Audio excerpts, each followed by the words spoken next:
El Agropecuario, galardonado por el Colegio de Ingenieros Agrónomos como el mejor en su campo. Respuestas a sus consultas, promoción de las actividades comunales, precios actualizados para exportación y consumo local. Ganaderos, personalidades y expertos analizan temas relacionados con el sector agropecuario. El Agropecuario. Producción y dirección del ingeniero Miguel Ángel Grillo, pionero del Colegio de Ingenieros Agrónomos de Costa Rica, director general y fundador de la Escuela Centroamericana de Ganadería y Premio La Simiente 2009. El Agropecuario, de lunes a sábado de 4 a 5 de la mañana, aquí en Colombia. Toro, ¿quién te montará? Colombia 760 AM 98.7 FM, la primera cadena radial costarricense. Muy buenos días, distinguidos radioyentes. Bienvenidos sean ustedes una vez más a este su programa, El Agropecuario. De nuestra parte, dándole gracias a Dios Todopoderoso, gracias Señor por el don de la vida y por el don de la salud. Tenemos un ilustre visitante, quien va a ser presentado por nuestro compañero, el ingeniero Oscar Fonseca. Muy buenos días, don Oscar. Buenos días, Miguel. Buenos días, queridos oyentes. Una vez más, los acompañamos desde este su programa, El Agropecuario. Hoy tenemos un muy ilustre visitante. Se trata del doctor Edgar Gutiérrez, ministro de Ambiente, con quien vamos a tener la oportunidad de conversar sobre una serie de temas de mucha actualidad. Aprovecho porque en un programa anterior destacamos sinceramente los resultados de la celebración del 25 de julio con el Consejo de Gobierno y el Cabildo Abierto que se dio como parte de esa celebración, donde vimos una reacción muy interesante, no solamente de parte de las autoridades de gobierno, sino de algunos partidos de oposición en reconocer la actuación que el gobierno ha venido desarrollando en estos últimos meses en beneficio de la población guanacasteca. Y desde ese punto de vista, don Edgar, tal vez como para comenzar sería interesante que tal vez nos hiciera un resumen de lo que han sido las actividades del ministerio a su cargo con relación al tema del agua en Guanacaste, que es el tema más sensitivo, y sobre todo con relación a los avances que se han venido logrando con relación a lo del embalse de Río Piedras, en fin, cómo son las medidas de corto, de mediano y de largo plazo, cómo están visualizando ustedes enfrentar esta situación tan difícil que han tenido la población de esa región tan importante del país. Y de todas maneras, buenos días y muchas gracias por estar aquí en el programa. No, muy buenos días, Oscar y don Miguel. En realidad es un placer para mí estar en un programa que, según entiendo, don Miguel, en este mes cumple usted 35 años. Sí, está de forma ininterrumpida en la Radio Nacional. Sí, señor, el 12 de agosto, gracias a Dios que estamos bueno, aquí. Mil felicidades anticipadas y que siga adelante y que se convierta en un récord Guinness.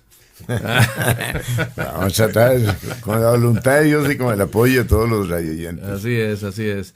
Sí, efectivamente, Oscar. Yo creo que es importante contextualizar esto, digamos, desde la perspectiva que lo vio el gobierno y sobre todo el presidente. El primer 25 de julio del 2014 nos enfrentábamos nosotros en ese momento ante una situación de una severa sequía. Y de una severa sequía y un pronóstico también de que se nos decía de que esa sequía que había iniciado más o menos en el 2012, acentuándose en el 2012, ya estábamos en 2013, estábamos en el 2014, y que esa sequía iba a continuar para el año siguiente, el 2015, y que todavía se iba a extender hacia el 2016. Son, digamos, efectos del cambio climático. Bueno, podríamos decir que efectivamente el clima está cambiando, pero sobre todo eso era un fenómeno relacionado con lo que hemos llamado los efectos del Niño. Y que vamos a seguir sufriéndolo, ¿verdad? y que se van a seguir acentuando por los cambios del clima. Cuando llegamos a Guanacaste, por primera vez, en julio del 14, el señor presidente, y viendo la realidad, después de conversar con los productores y con las comunidades, etcétera, dice, aquí tenemos que hacer un plan, lo que podríamos llamar nosotros un plan afirmativo, ¿verdad? Que es un plan donde efectivamente toda la acción de gobierno se concentre para resolver un problema específico, que era el problema sobre todo de cómo llevarle agua a las comunidades y cómo garantizarle agua a las cosechas que habían y al ganado que habían en Guanacaste. Se creó así el PIAG, el Programa Integral de Abastecimiento de Agua para Guanacaste. El señor presidente me pidió que coordinara yo este programa que involucra a todas las instituciones de gobierno que tienen que ver con el recurso hídrico. Hicimos un consejo de alto nivel, el CAN, que le llamamos, que está integrado por los ministros y por el presidente ejecutivo del ICE y la presidenta ejecutiva de la AIA y la gerente de Senara. Y después hicimos una secretaría ejecutiva donde integramos a todos, el Instituto Meteorológico, a todas las instituciones que tienen que ver con el agua, sobre todo para hacer, a partir de los diagnósticos que ya teníamos, empezar a realizar actividades concretas para mitigar los efectos de ese cambio climático. Sale entonces la declaratoria de emergencia y que nos permite movilizar recursos de una forma mucho más rápida para llevarle alimento al ganado, para llevarle cisternas a las comunidades que se habían quedado sin agua, en fin, etcétera. En ese trajín, y pensando, digamos, como bien lo señalaba usted, teníamos una inmediatez que era cómo resolver el problema de la carencia del recurso hídrico en ese momento, pero también qué debía hacer el gobierno como gobierno para resolver el problema en el largo plazo, o sea, como para resolver el problema para siempre, o sea, porque en Guanacaste hay agua. Lo que tenemos en Guanacaste es 30 años de hacer absolutamente nada en la infraestructura de la distribución del recurso hídrico, ¿verdad? Entonces no se han creado las redes necesarias. Ha habido una gran expansión turística, una gran expansión urbana, una gran expansión, digamos, poblacional, pero no ha sido acompañada por una expansión de la infraestructura de distribución hídrica. Y entonces eso era ya un asunto de palabras mayores. Y se sabe desde hace muchos años, desde los 70 se está hablando de que la solución para muchos de los problemas que estamos hablando en estos momentos es utilizar las aguas del río Piedras, hacer un embalse en el río Piedras y a partir de ahí distribuir el agua aguas arriba por la margen derecha del Tempisque. Pero en un proyecto que se sabe que efectivamente que se podría resolver el problema, pero 30 años de que no se hizo nada. Se llevaba. Bueno, el presidente nos da la instrucción de que es un gobierno, y lo hemos dicho en este programa en otras oportunidades, es un gobierno que tiene una agenda, y una agenda a favor de las comunidades y a favor de la producción, y que no íbamos a patear más la bola, ¿verdad? Y que teníamos que entrarle al asunto. Fue así como decidimos hacer una unidad ejecutora, contratando al ICE, para que empezáramos a hacer todos los estudios necesarios, a partir de los estudios que ya había hecho Senara, revisar esos diseños que ya había hecho Senara para ver si se ajustaban a las realidades actuales, y si no, pues empezar a hacer los diseños necesarios y al mismo tiempo los estudios técnicos necesarios para hacer el estudio ecológico de Lomas de Barbudal, porque efectivamente tiene que haber una afectación ahí, que tiene que ir un proyecto de ley a la Asamblea Legislativa, que si no tiene la fundamentación técnica, por supuesto que no va a tener viabilidad. Entonces teníamos que hacer ese estudio.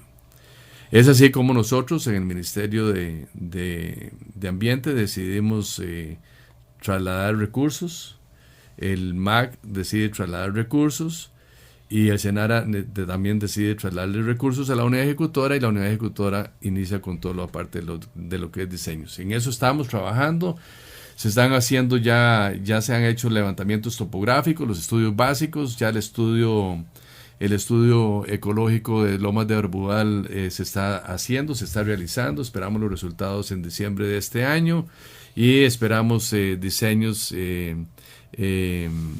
¿cómo es que se llama? Y prácticamente, digamos, los estudios necesarios para iniciar obras a inicios del 18, finales del 17. Estoy yo empujando para que sean ojalá a finales del 17, pero si no, inicios del 18. Con un financiamiento que también hemos venido trabajando con el Banco Centroamericano de Integración Económica, que es prácticamente seguro. O sea, es parte digamos, de las negociaciones que hemos estado teniendo. Por el otro lado, perdón, don Miguel, por el otro lado, eso es una solución, lo que nosotros hemos dicho, Lomas de Arbudal, Loras y Liberia, ese triángulo ahí nos va a garantizar agua para Guanacaste para los próximos años, para los próximos 50 años. Pero por otro lado también estamos con otras obras, con Imbollores, con Sardinal y con obras más pequeñas de acueductos como el de Cañas, en fin, etcétera, que son soluciones que ya se han implementado o que están en proceso de implementación con el financiamiento. Porque es que también me acuerdo cuando empezamos a llegar a Guanacaste que la gente está desesperada, pues son muchas promesas de los gobiernos y que no se hace nada y ellos sin agua y ya nosotros hemos tenido la experiencia de levantarnos, abrir el tubo y no hay agua y uno sin electricidad se la juega, pero sin agua no, ¿verdad? Y nosotros entendíamos la desesperación de la gente, pero el asunto en la administración pública no es un asunto de soplar y hacer botellas, es todo un proceso. Y yo lo he dicho, por ejemplo, en Costa Rica, más que una reforma constitucional, lo que necesitamos es una reforma, pero sustantiva, a la contratación administrativa. Eso es lo que nos tiene amarrados en el gobierno. Y ya nosotros, esta administración, también estamos haciendo una revisión a toda la legislación relacionada con la contratación administrativa, que espero que dé sus frutos muy pronto. Pero hemos trabajado de una forma, como nos lo ha solicitado el señor presidente, con AINCO, con Entereza, y con una decisión política fundamental y que ha hecho que efectivamente el pueblo guanacasteco en este 25 de julio nos haya reconocido el esfuerzo que hemos hecho. Y sobre todo, otra cosa que es muy importante, que voy a aprovecharme para mencionarlo de una vez, que es el establecimiento del primer Consejo Regional de Planificación de la región Chorotega, el COREDES. Ya hay otros COREDES, hay un COREDES en Limón, pero en esta oportunidad se establece un COREDES donde no inicia solo, sino que el presidente de la República el 25 de julio pasado le entregó a la presidenta del COREDES de Chorotega, de la región Chorotega, un portafolio de 133 proyectos financiados para que el COREDES se apropie del seguimiento y del impulso a esos proyectos y que sea el COREDES mismos, o sea, la misma comunidad de la región Chorotega, que nos empiece a exigir a nosotros coordinaciones interinstitucionales, acciones institucionales y que efectivamente el gobierno central, o sea, San José, esté al servicio de la región Chorotega y no lo que he pasado siempre, que ha sido una cuestión totalmente vertical, donde llegaba el ICE, decía ese es el proyecto y no le preguntaba a las comunidades, llegaba el allá y decía ese es el proyecto y no le preguntaba a las comunidades. Y este ha sido un proceso que ha sido de abajo hacia arriba, donde las mismas comunidades, con las mesas de diálogo por Guanacaste, establecidas un año después del 25, o sea, el 25 de julio del año pasado, un año después tenemos 133 proyectos identificados, donde los mismos guanacastecos están apropiando de esos proyectos para llevarlos a cabo y que sea más bien nosotros, como gobierno central, aquellos que tenemos que darle cuentas a ellos mismos para que efectivamente estos proyectos se realicen. En otras palabras, lo que estamos haciendo y tratando de hacer con Guanacaste, porque ha sido lindísimo la experiencia, es que efectivamente la planificación regional del desarrollo se haga desde la región y no desde San José, que eso es lo que le ha faltado a este país. ¿Por qué? Porque siempre el gobierno ha mantenido una posición vertical y lo que queremos ahora y lo que hemos tratado de hacer es más bien horizontalizar la gestión pública y eso es lo que la gente lo ve y lo ha sentido y lo ha sentido muy positivamente. Entonces, este proyecto de Río Piedras, que es tan grandioso, ya cuenta con el debido financiamiento. No, el financiamiento son como, más o menos, calculamos nosotros que, números redondos, $500 millones. Pero lo que sí cuenta hoy día son la plata necesaria para hacer todos los estudios básicos y para hacer los diseños. En el momento en que tenemos los diseños y tengamos los estudios básicos y ya podemos hacer lo que se llama el proyecto bancable, ahí ya entramos con el financiamiento. Pero desde ahora mismo tenemos a crédito público del Ministerio de Hacienda y tenemos a funcionarios del Banco Centroamericano trabajando en nuestros equipos para ir preparando todo para que todo eso sea efectivamente fluido y rápido en su aprobación.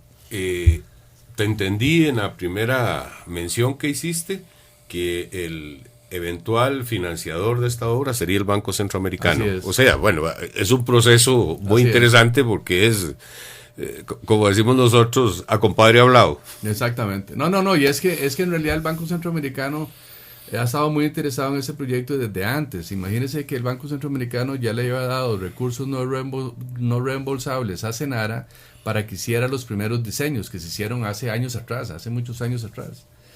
Con la condición de que cuando tuviera el proyecto, el préstamo salía del Banco Centroamericano, ¿verdad? Bueno, hemos continuado, hemos honrado, digamos, el compromiso que gobiernos anteriores habían adquirido con el banco sobre el estudio. Lamentablemente, como decía anteriormente, los diseños tuvieron que ajustarse y hacerse otros diseños y otros estudios básicos, etcétera. Y estamos con las conversaciones ya muy avanzadas con el Banco Centroamericano para que ellos efectivamente nos proporcionen los recursos necesarios para que Río Piedras sea una realidad y, como decía, resolvamos el problema del agua para Guanacaste para los próximos 50 años. Bien, ahora vamos a pasar a una serie de preguntas que me han hecho los radioyentes en relación a la ley de aguas.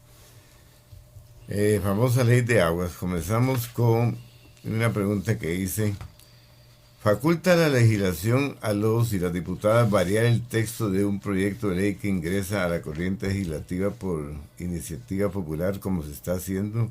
¿Es jurídicamente correcto hacerle modificaciones al proyecto original? Bueno, en realidad la Asamblea Legislativa tiene todo el poder de hacer lo que ellos consideren, ¿verdad? Digamos, en el momento en que un proyecto de ley está sometido a discusión en el plenario. Lo que sí consideramos nosotros es de que es un proyecto de iniciativa popular, es un proyecto que ya se envió a la Sala Constitucional, que la Sala Constitucional dictaminó, y lo que esperaríamos nosotros es de que cuando... yo esperaría dos cosas. Uno, en que el plenario se convierta en comisión y que discuta el proyecto, pero que discuta única y exclusivamente aquellos puntos que fueron dictaminados por la Sala Constitucional para curarlo, por decirlo de alguna forma, ¿verdad?, en el proyecto. Obviamente que hay un interés de algunos diputados de tener una discusión mucho más amplia. Bueno, ellos tienen todo el poder para hacerlo y efectivamente... ¿cómo se llama? Puede suceder que así sea, ¿verdad? Yo no veo ningún problema. Otra que dice: ¿por qué se traslada a una dirección del MINAE, el DINA, ente político, las potestades que tiene actualmente Senara sobre las aguas subterráneas, siendo un organismo estrictamente técnico? Bueno, yo no entiendo por qué dicen de que el DINA va a ser un ente político. Estamos hablando de la administración pública, igual que Senara. Senara tiene una junta directiva, ¿verdad?, que es integrada por el gobierno de turno. O sea, alguien también podría decir, bueno, es que entonces Senara también es un ente político. Sí, efectivamente es un ente político. El DINA, la dirección de aguas hoy día, es una oficina eminentemente técnica. Que le da cuentas al ministro, que me da cuentas a mí, ¿verdad? Lo que queremos nosotros con el DINA es, vamos a ver, lo que pasa en Costa Rica es, y yo creo que esa es una buena pregunta para explicar otros aspectos. El espíritu del nuevo proyecto de aguas es realmente modernizar la gobernanza del recurso hídrico. Y eso es una urgencia porque sabemos de que es un recurso que va a escasear. Con una ley de 1942 eso no es posible. Imagínense que la ley de 1942 hoy habla de secretarías de Estado. Ya eso no existe. Pues en 1942 que teníamos las secretarías, pero bueno. ¿Y qué es lo que pretendemos? Lo que pretendemos aquí es diferenciar, no diferenciar, sino esclarecer, pero así de forma cristalina, lo que es la conservación del recurso hídrico y la utilización del recurso hídrico. Y lo que la práctica, lo que las buenas prácticas nos dicen es de que uno no puede ser juez y parte, ¿verdad? Hoy por hoy, Senara es juez y parte en lo referente a el recurso, los mantos acuíferos, ¿verdad? Y lo que estamos tratando con el DINA es que precisamente el DINA sea la entidad responsable de la conservación del recurso hídrico, bajo los lineamientos de los consejos de las cuencas, en fin, toda la legislación, todo el mecanismo que se establece acá. Pero nosotros, o sea, el recurso de los mantos acuíferos es un recurso que tenemos que conservar. Es el agua más limpia que podemos nosotros accesar como seres humanos. Es más, es el agua que tenemos que usar sobre todo para consumo humano. Es el agua que estamos usando aquí en la mayoría de San José, ¿verdad? Gracias a los acuíferos que tenemos en las faldas de la cordillera, ahí en Heredia, en la parte norte de la ciudad. Bueno, ahora, el Senara es riego y avenamiento, es usuario. AIA es usuario. SPH de Heredia es usuaria. El ICE es usuario. Entonces tiene que haber una relación entre aquellos que realmente tienen que tener una competencia legal para conservar el recurso y que no prevalezca el mercantilismo, y aquellos que lo van a usar. Y eso es lo que establece el DINA. Ese es el fundamento del DINA. Una gobernanza donde efectivamente se esclarezca meridionalmente la competencia de la conservación y la competencia de los usuarios. Y los usuarios, obviamente, tienen que pagar un canon y tienen que pagar un peaje, por llamarlo de alguna forma, para usar el agua. ¿Y ese peaje para qué se usa? Para conservar, para apoyar a las asadas, para comprar sus terrenos para que protejan el recurso hídrico, para apoyar a las empresas para que sean más eficientes en el uso del recurso hídrico, para apoyar a las mismas instancias nacionales para que efectivamente... por ejemplo, hasta hace muy poquito, el agua que usaban los agricultores, por ejemplo, de caña en Guanacaste, pagaban por hectárea. Teniendo un recurso escaso, hasta hace muy poquito, le estoy hablando hace 6 meses, teniendo un recurso escaso como el agua en Guanacaste, ¿cómo era posible de que se inundara los terrenos a diestra y siniestra sin ningún control? Bueno, no, ya ahora tienen que pagar por el volumen, tienen que pagar por lo que usan, y eso nos va a llevar a hacer un uso mucho más racional del recurso.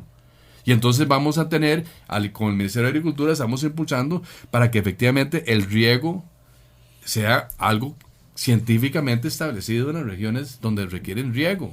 Porque no puede darse eso de que se inundaban los terrenos. ¿Sí? Un cañero, el año pasado un cañero me decía, mire, don Edgar, yo tengo que confesarlo.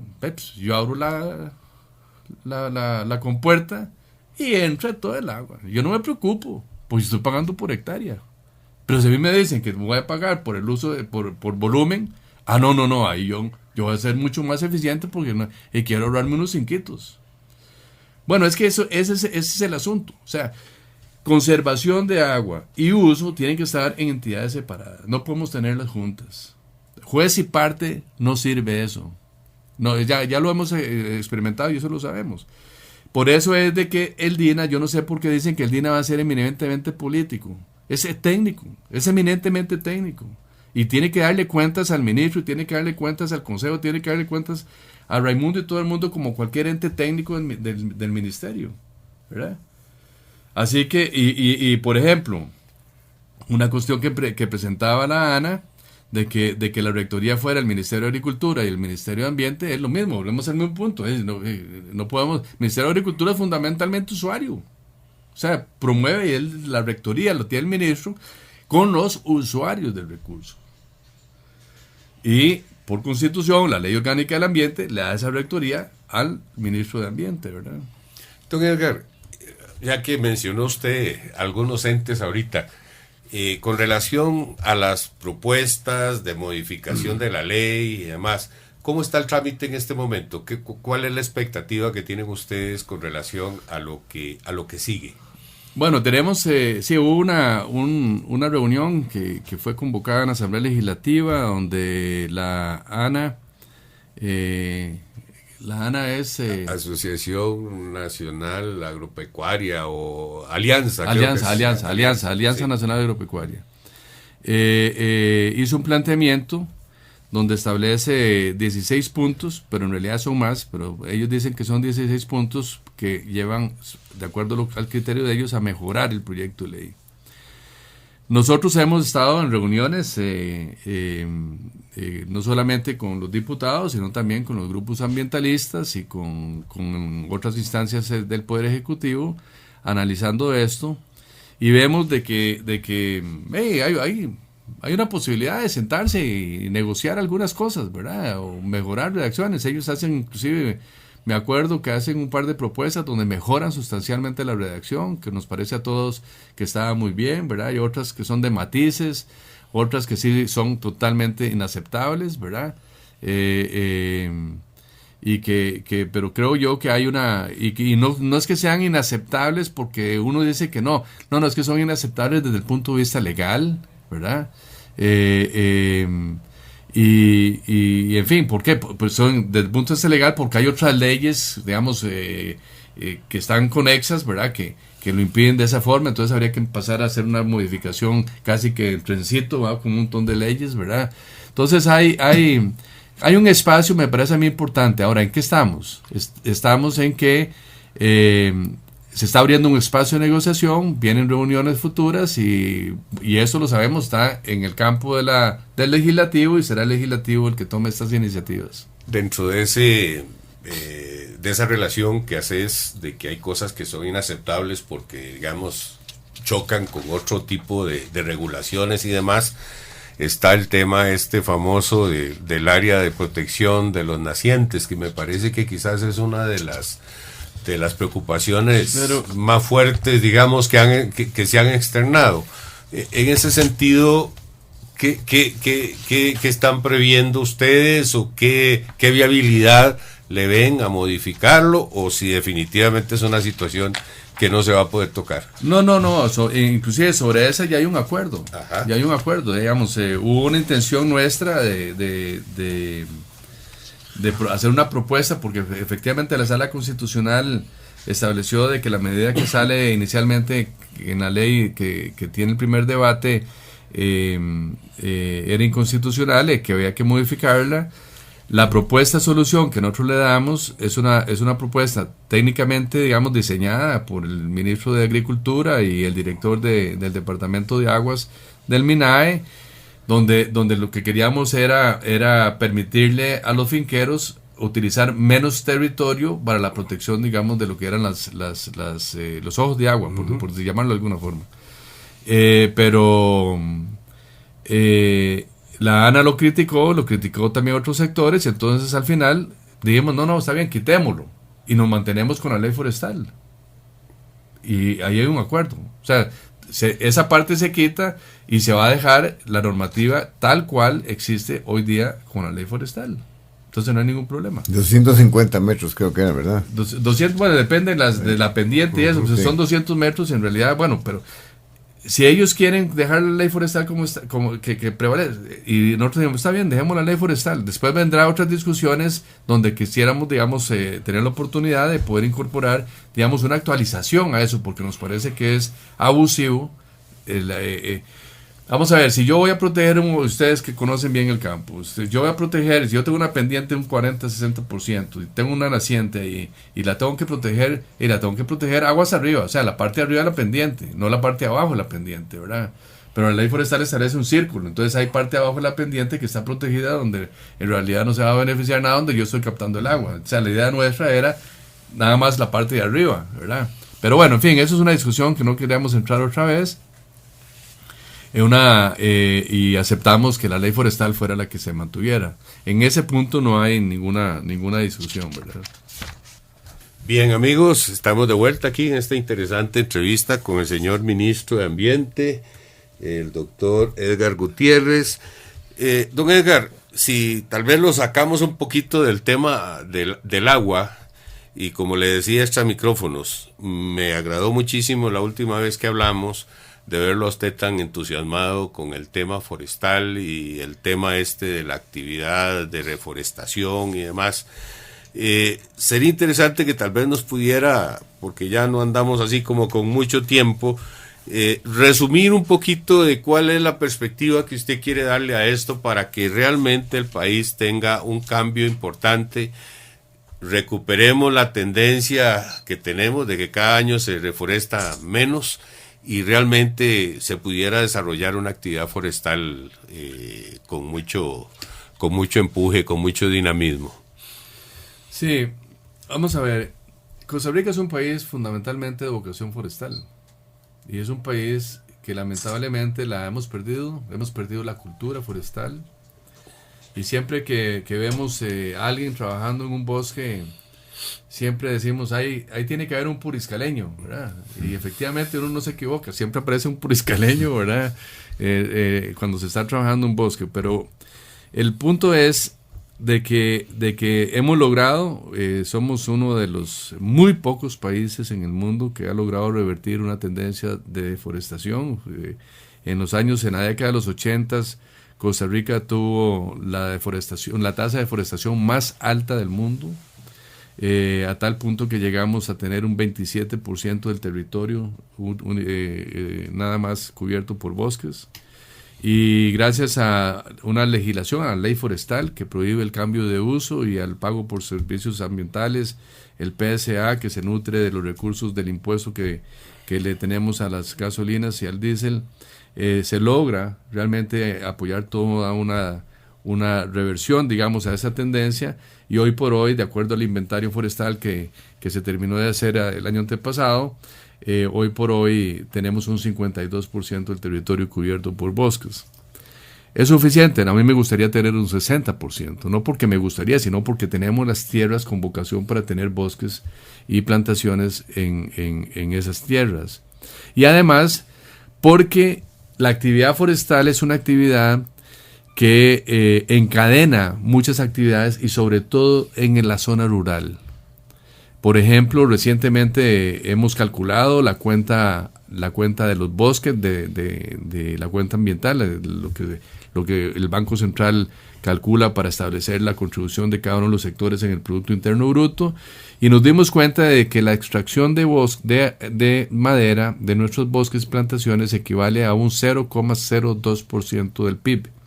Pero cuando le agregamos todo, le agregamos la cadena de valor, llega a ocupar un 2% del PIB, o sea, pasa de 0,02% al 2%. Eso lo que nos dice es de que la actividad forestal per se es una actividad que dinamiza el mercado, dinamiza los sectores y dinamiza el desarrollo, sobre todo en la zona rural.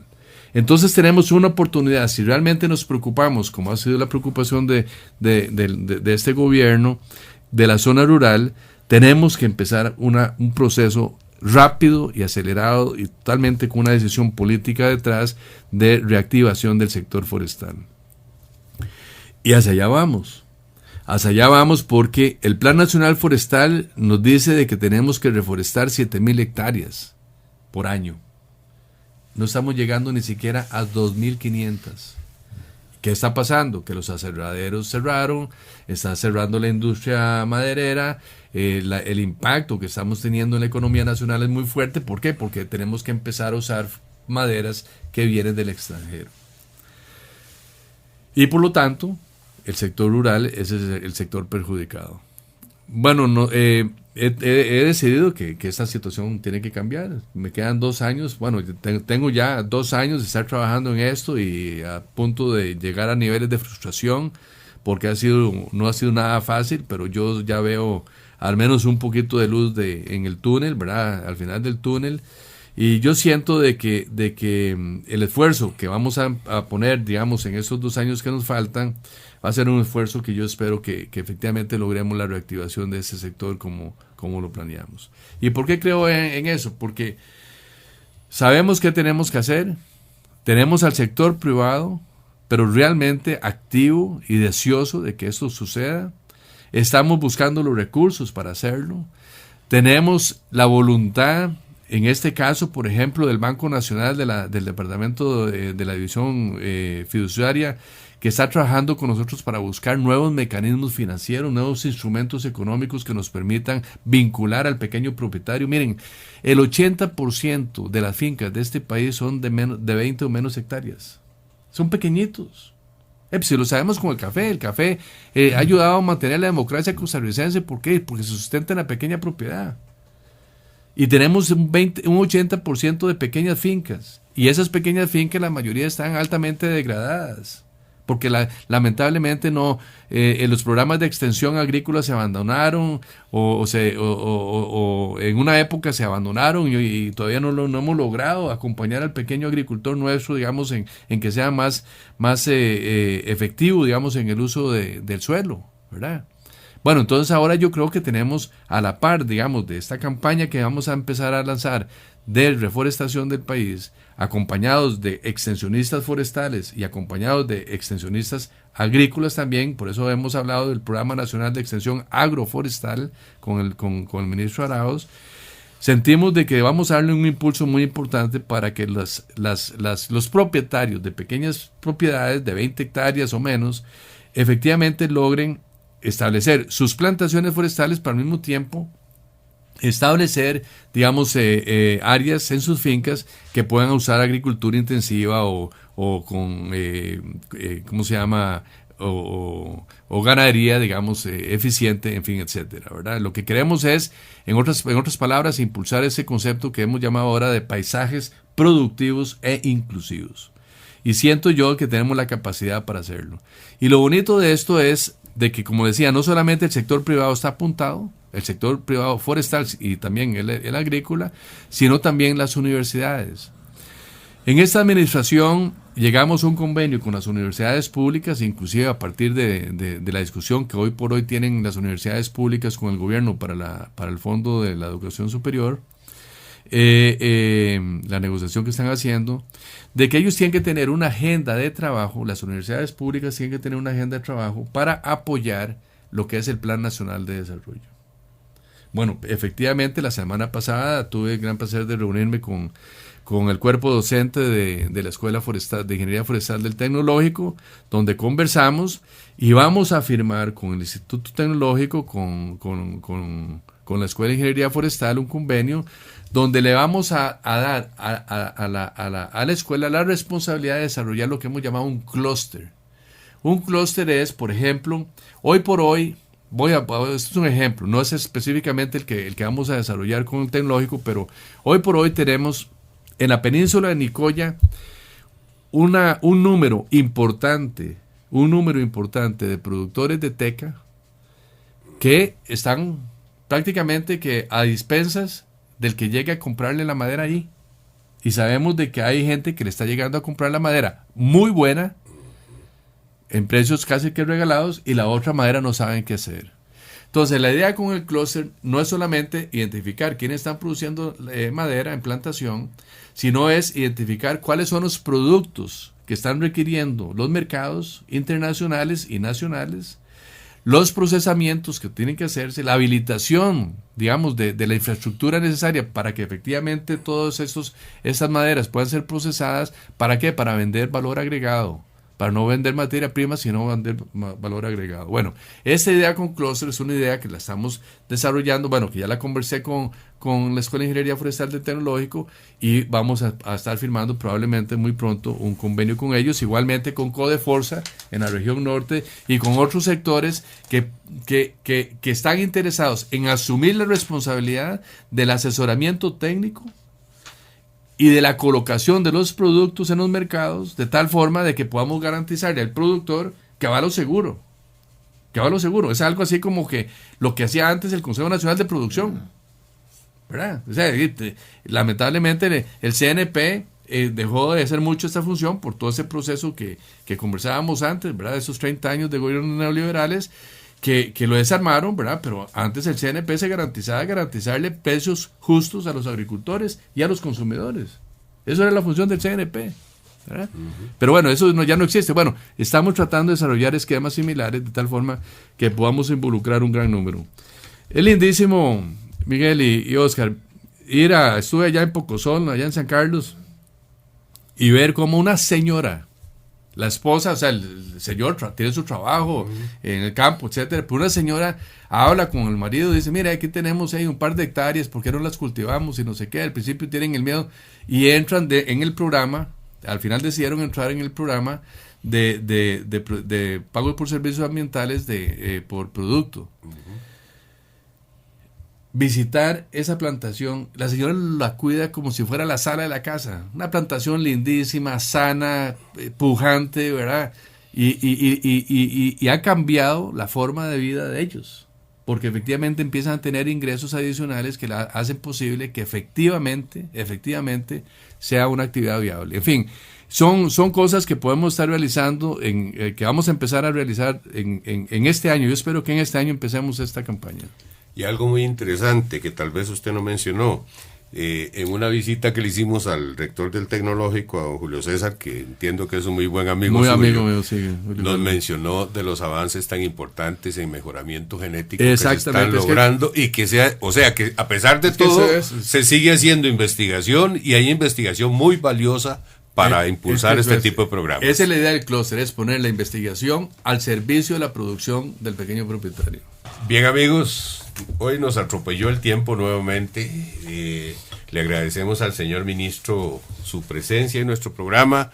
Le damos la oportunidad de que se despida de todos ustedes, queridos oyentes, porque ya tenemos que finalizar. Don Edgar. No, muchas gracias a ustedes por este espacio y siempre está muy agradable compartir distintas opiniones con ustedes sobre el tema.